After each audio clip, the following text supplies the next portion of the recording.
Hi everyone, welcome back to my channel. I am Key from House of Kiana over on Instagram. I'm also the owner of the blog Affordable Luxe Living, found at www.affordabloluxeliving.com, where casual comfort meets style, affordability, and creativity. Today, I want to share how to decorate for fall without using a single pumpkin. This year, I wanted to minimize that in this area. That was my MO for this fall, and I figured some of you guys might want to decorate for fall this season without using pumpkins as well. Pumpkins are very literal, and while we love them and there are beautiful pumpkins out there, so many of them, I think sometimes it can start to feel overwhelming because you just see pumpkins everywhere.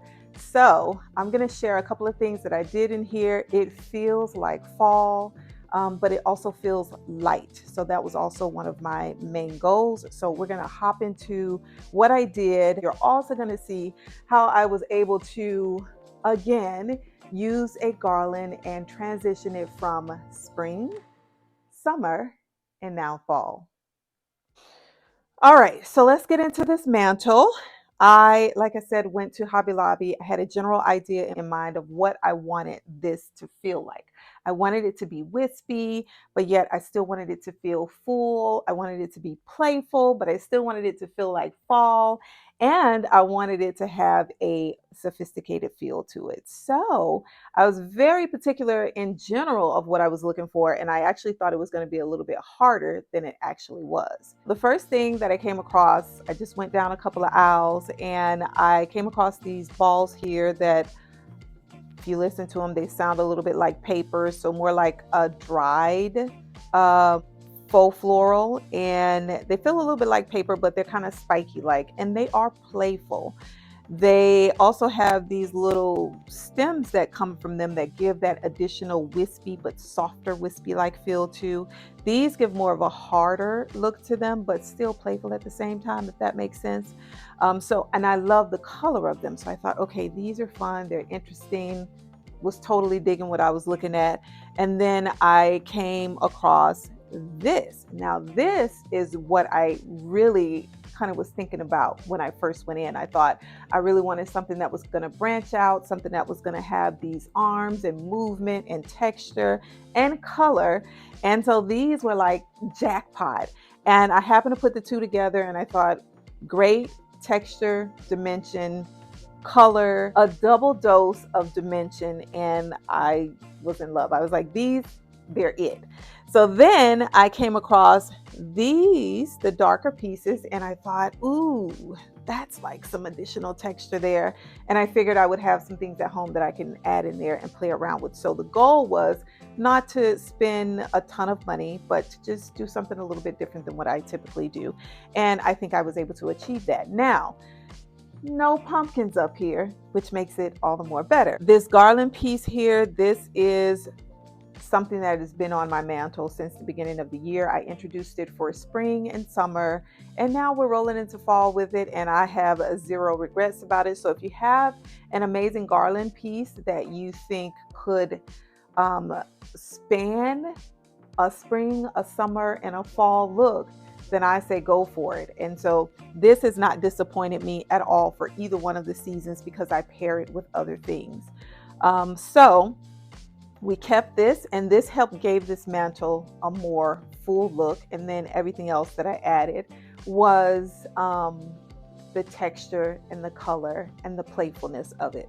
Now these lighter stems here, these are stems that I already had here, and I just dug through my stash, found them, added them in to play with it a little bit, and voila, I loved what it looked like.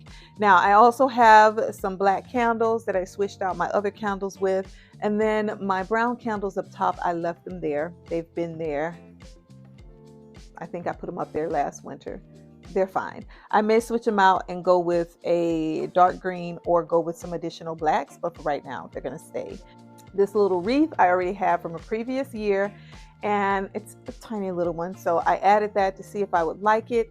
But that is all that I've done to the mantle. I'm going to throw a picture in here of what the fall mantle was like on last year, and then you get to see what it is like this year. So both feel very much like fall. One feels a little bit more playful, the other feels a little bit more heavier. Either way, I love both of them, you name it. So for my coffee table, I didn't switch out much between spring, summer, and fall, but I did bring in these mushrooms here. Now these I actually had sitting on the fireplace last year for fall, and this time I decided to use them on the coffee table and then on the side table in the room. So they're still in here, but they're in a different location, and not one single pumpkin on the table here or the coffee table. Now, I did not change out any of my pillow covers. I kept all my pillow covers the same because they scream fall anyway. Taking a look at the side table here, I have these fun faux branches here that I stuck down in this vase. And then of course the other little mushroom piece here for the table. But these are some items that I've had for a while. And I'll tell you, sometimes I get additional ones, or if I have additional pieces and I don't use them all in the same place, kind of spread them throughout the house. That way, when you hit another room, you may see these again, and it just kind of provides that uniformity throughout different areas of the house. So that's all I added to this table. Now, let's talk about what I did to the kitchen table. To the kitchen table here, I definitely wanted to bring in a little bit more of a contrasting look.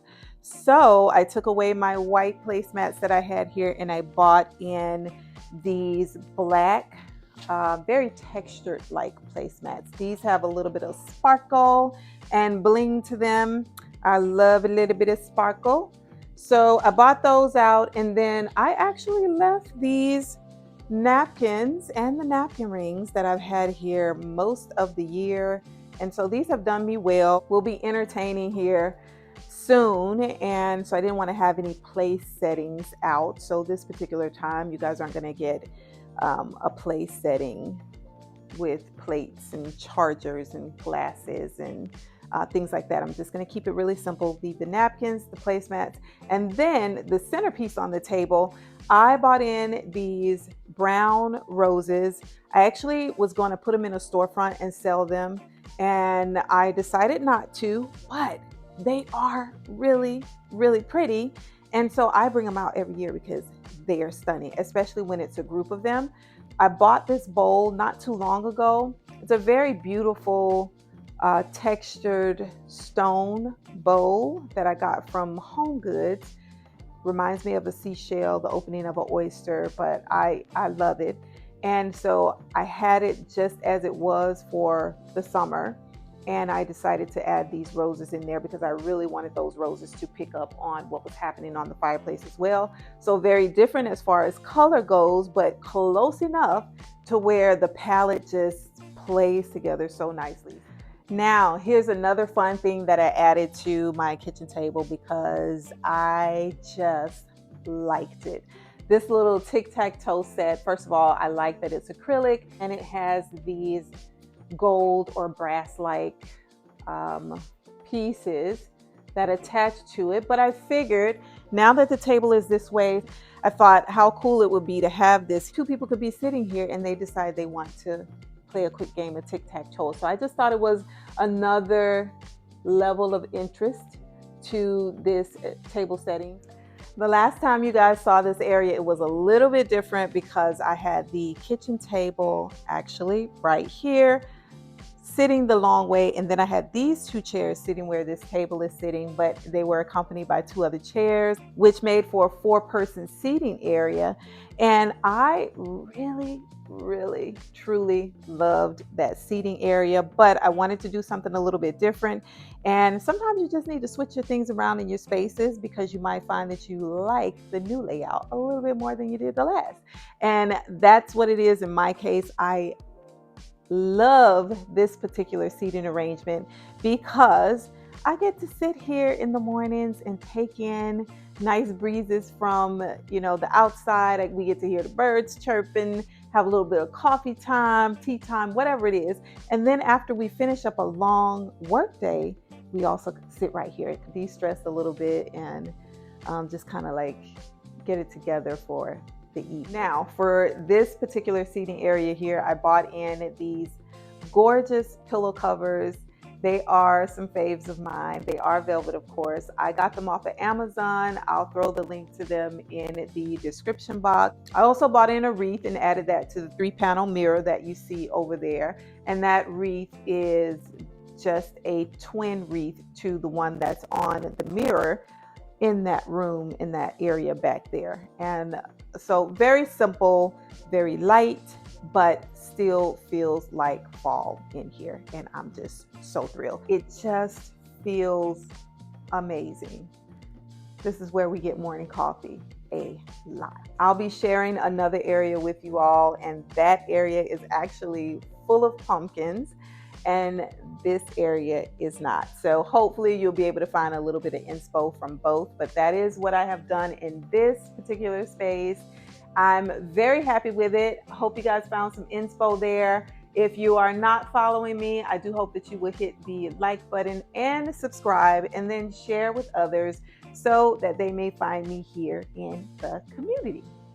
Thank you again for watching. Bye now.